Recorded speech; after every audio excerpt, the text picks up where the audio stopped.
Você já imaginou poder sair na rua com um carro mexido, ver uma viatura e em vez de ter medo, confrontar ela? Bem-vindos a Reizo Culture, hoje a gente vai falar sobre o Bosozoku.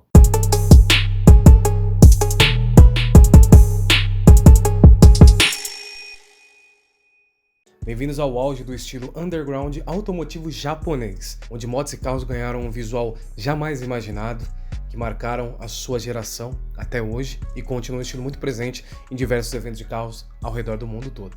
Tudo começou na década de 50, depois da Segunda Guerra Mundial, quando veteranos tinham que voltar para casa depois de ter se adaptado ao modo de estilo da guerra e não sabiam mais o que era o que, não conseguiam encontrar um sentido em tudo aquilo que estava acontecendo. Seu país estava em ruínas depois dos ataques de Hiroshima e Nagasaki. Havia uma crise muito grande no Japão, muita gente passando fome, muita gente desabrigada, e eles simplesmente não conseguiam saber mais o que fazer e encontrar sentido na vida. Foi uma coisa muito complicada. Juntando toda a pobreza, a guerra, a forma como as autoridades lidaram com toda a situação depois da guerra no Japão, veio à tona toda a rebeldia dos jovens que viviam naqueles tempos e achavam que estavam sendo injustiçados ou que a situação do seu país era péssima, e adivinha só, ela realmente era. Eis então que eles procuram formas de poder expressar toda essa raiva, toda essa rebeldia que eles tinham dentro deles, toda essa desconcordância com as autoridades do seu país, e eles encontraram uma forma a partir de uma paixão que eles tinham, que eram as motos.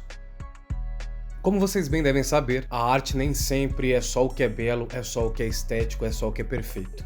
A arte é muito da nossa expressão, e foi aí que eles encontraram forças para conseguir mostrar o que eles estavam sentindo naquele momento sobre toda a situação que eles estavam vivendo no país. Então, as motos trouxeram para eles toda a rebeldia que eles faltavam, todo o ar de rebeldia que faltavam para eles, e eles começaram a personalizar as motos de uma forma que jamais havia se visto. Desde então formaram-se grupos e grupos, com diversas motos, e no auge, inclusive, o Bosozoku teve, em média, pela contagem estatística, 47 mil membros ativos no Japão. Então você imagina, você tá na rua, entra numa avenida tranquilamente, quando você se depara na sua frente uma gangue com mais de 100 motoqueiros, todos com caronas de taco de beisebol na mão, espadas de madeira afiadas, correntes, coquetéis Molotov.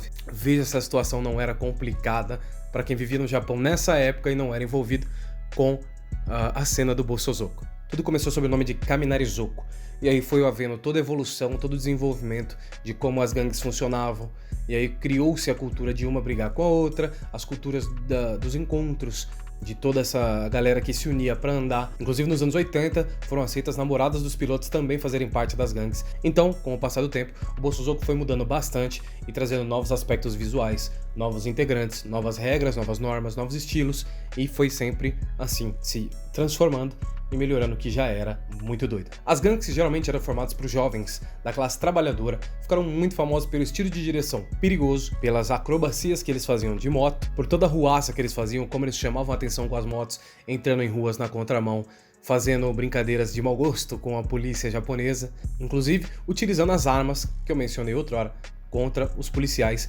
e também contra forasteiros, visto que eles eram bastante nacionalistas, bastante extremistas e não concordavam com o Japão aberto para o público externo, principalmente ocidental, é claro. Outra característica bastante marcante do estilo Bosozoku são as vestimentas bem clássicas, né?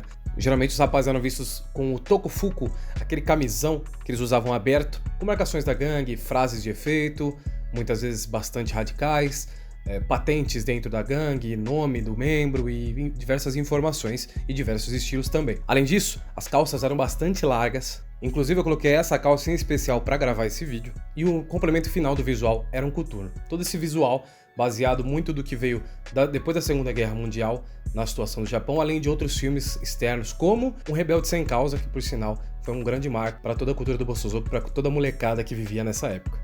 O tokufuku sempre ficava aberto para mostrar aquela bandagem, o haramaki, que eles usavam na barriga. Creio que se assemelha muito àqueles afinadores de cintura que usam em academias e afins para levantar peso, para brigar e manter essa região sempre mais imóvel possível.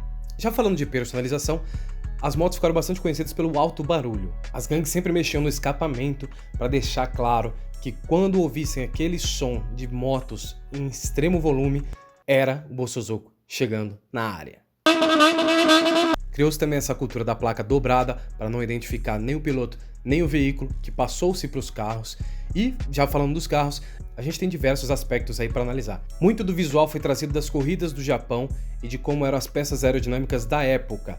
Porém, claro, tinham que colocar a identidade do Bosozoku. Então, splitters dianteiros gigantes, fenders bastante alargados, rodas taludas e o que eu acho mais legal são os escapamentos bastante chamativos e criando adornos no carro, com escapamentos que saíam do capô e passavam para a traseira, escapamentos gigantescos saindo da traseira, com 1 metro de altura, com soldas de estrelas, corações e um monte de coisas que chamavam muita atenção por onde passavam. E é claro, vale mencionar as pinturas fenomenais que eram feitas nos carros e nas motos.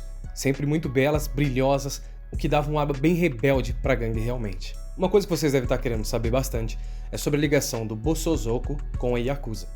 Devo dizer que eu não vou mencionar muito sobre isso, esse não é o assunto que eu quero trazer, porque para mim o aspecto mais importante do Bosozoku é todo esse ar de rebeldia, toda essa expressão rebelde, toda essa beleza dos carros e das motos, toda essa personalização, essa coisa única do Bosozoku, e eu não quero saber da relação deles com criminalidade, porque eu acho que não é um aspecto legal da gente colocar aqui no canal. Mas reza a lenda que a Yakuza pegava gangues de Bosozoku e colocava eles para chamar atenção nas ruas, enquanto praticavam outros crimes em outros lugares do Japão, inclusive o tráfico de humanos. E é por isso que eu prefiro nem citar esses assuntos aqui no canal.